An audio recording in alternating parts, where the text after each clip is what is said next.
week's portion of the mailbag. We'll dive right in.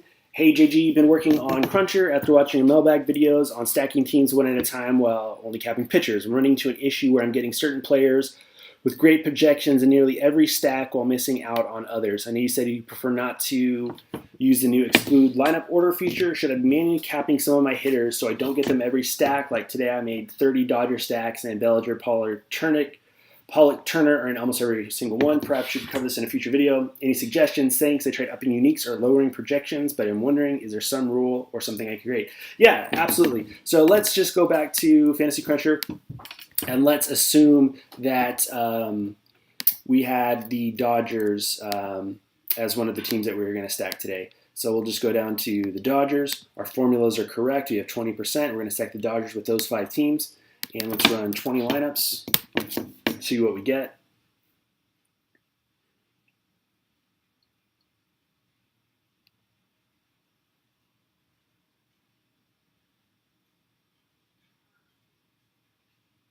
So in our 20 lineups, we have 1, 2, 3, 4, 5, 6, 7. And there's Walker was our last guy. Muncy, only 5% Muncy. So let's say you wanted to get more Muncy. Let's see, where do they have him at? First base. So you have Muncy at first base. So our Bellinger exposure and Freeze exposure is limiting us from getting the Muncy that we want. So yeah, you could definitely go into your hitter caps. Again, I don't do this, but if you did want to do this, you could cap it, let's just say at 60%. So we're going to cap our hitters at 60%. Let's run that crunch again. So that's a little too limiting. So let's try to go. Again, this is not something that I do, so no wonder it didn't work the first time. But let's try 80%, see what we get. Still too much, so let's go back and let's close. Let's go everybody to 100%, but let's limit Bellinger to 50% and see what we can get.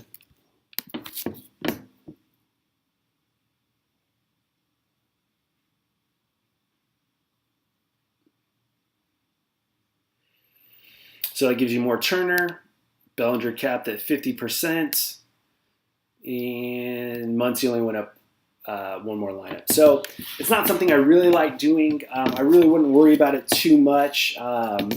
If you're stacking multiple teams, you're going to have to make concessions someplace at some point. And you're going to have to take stands some of the time. I know that's not the most ideal perfect answer, but yeah, there's the tools in Fantasy Cruncher are totally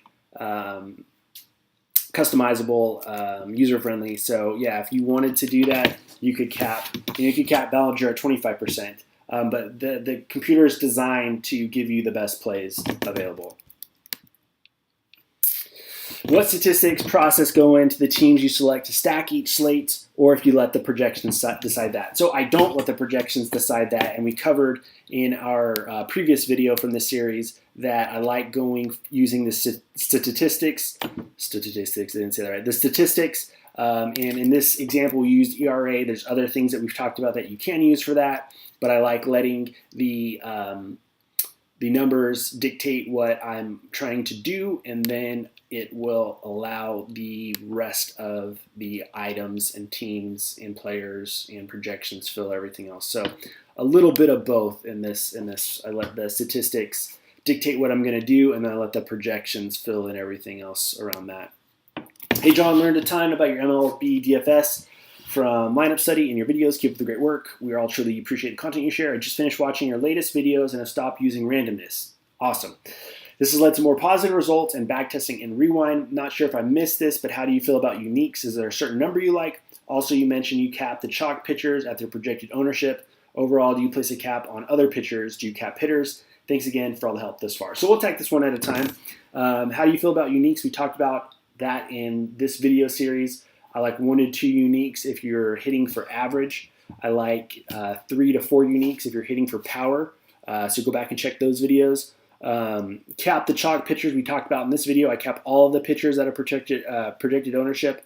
And then we talked about capping hitters. I don't do that. When you're building your crunch, So we'll restore our crunch that we built for this slate and just look again at how all of the numbers worked out. So we didn't set a cap, but we got nice round numbers of all batters, no more than 30% of our lineup. So I think that's a nice clean way to go. So it's all going to matter about what you want to do.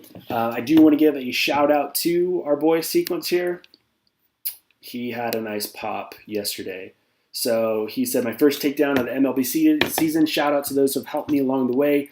Manny, myself, El Jefe, and Fantasy Cruncher. So I'm truly humbled to be in that group. And, I just really appreciate he had some questions, answer those questions.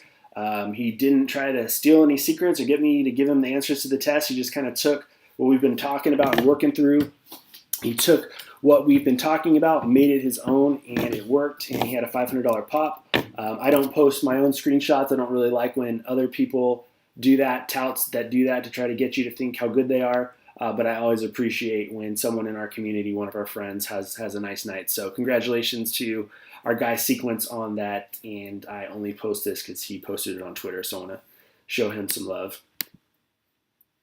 Hey, John, are you creating lineups with ownership or leverage in mind? It's not really part of my process intentionally, and I'm wondering if that's what I'm missing this season. So, no, I think that we've talked about bankroll management is the number one thing that holds players back. The other thing that holds players back is ownership. They care too much about how owned a player is going to be, and, if this guy's at 50%, I want to be at 25%. It's just too messy. Just get on the teams that you want to get on, and if you're going to be on a chalky team like the Red Sox, go all in on them.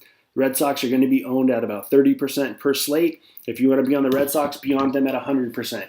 Gives you 3 times what the field's going to have. It's going to give you an opportunity to actually move the needle. If you're choosing a team that's not the Red Sox or the Yankees, most of the time you don't need to worry about ownership or leverage when it comes to your bats. And then we've talked a couple of times about the ownership when it comes to pitching. I like to limit that to the top ownership of the night. But that's a great question. Appreciate that, Peter. Hey, John, where do you see how close you are to the $1 million limit on DraftKings when you're forced to move up? So, yeah, for some of you guys who don't know, throughout the course of your DraftKings history, you only have $1 million of buy-ins to before you're forced to move up. It's quite a bit, but for somebody like the everyday grinders, the more you play, the more you can add up. It still takes a really long time as long as you're not chasing big wins, but there's 2 ways you can do that. One, you can email DraftKings and they'll tell you, or you can go to contest and click on history.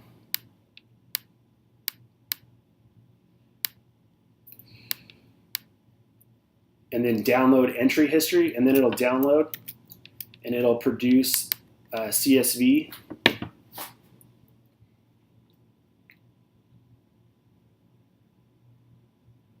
It's a really large file. It will have every single contest you've ever been in, so it takes a second to download. Sometimes you have to try to download it numerous times. It takes a second for it to open, and it's really slow. It's like slower opening this file than it takes you to make a crunch of 150 lineups. Ugh. I feel like Adam Sandler, Billy Madison, today, Junior. All right, well, we'll wait for that to open up. Let's go to our next question. I want to bore you guys all day. Oh, that was our last question. So, again, thanks for coming by, guys. Stay hungry, stay aggressive, or never be satisfied. Stay aggressive, never be satisfied. Stay hungry, never be satisfied. Towards the ends of these videos, I get pretty loopy because there's quite a bit that goes into it. So, yeah, if you guys want to get in touch with me, DMs are open. Email me. I'll let you guys know when the website's up, but that'll be a hub of all my stuff. Thank you guys for watching. Like, subscribe, comment, tell your friends. If we're doing a good job, tell somebody about it. If I'm not, don't tell anybody. I don't want any bad feedback. I'm not trying to create any tension with anybody. Up next, whatever you guys want to see, we'll do. Let's see if we got that file open. Okay, perfect.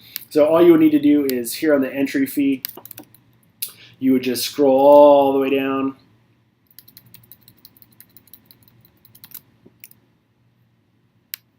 And then you would just hit auto sum, and it would show you. Let's scroll all the way down. So in the lifetime of my DraftKings account, I'm at about 600,000. So I'll be forced to move up in about $400,000 more dollars. So that's how you see it. And so take advantage of playing at the lower stakes while you guys can. Again, thank you guys for stopping by. I really appreciate it. I really enjoy putting this stuff together. DFS is my favorite thing to talk about, and I've had a total blast getting to know so many of you guys and help you work on your game. So take it, make it your own, and I wish you guys nothing but success. Go see Manny. Continue to get better. See you guys next week.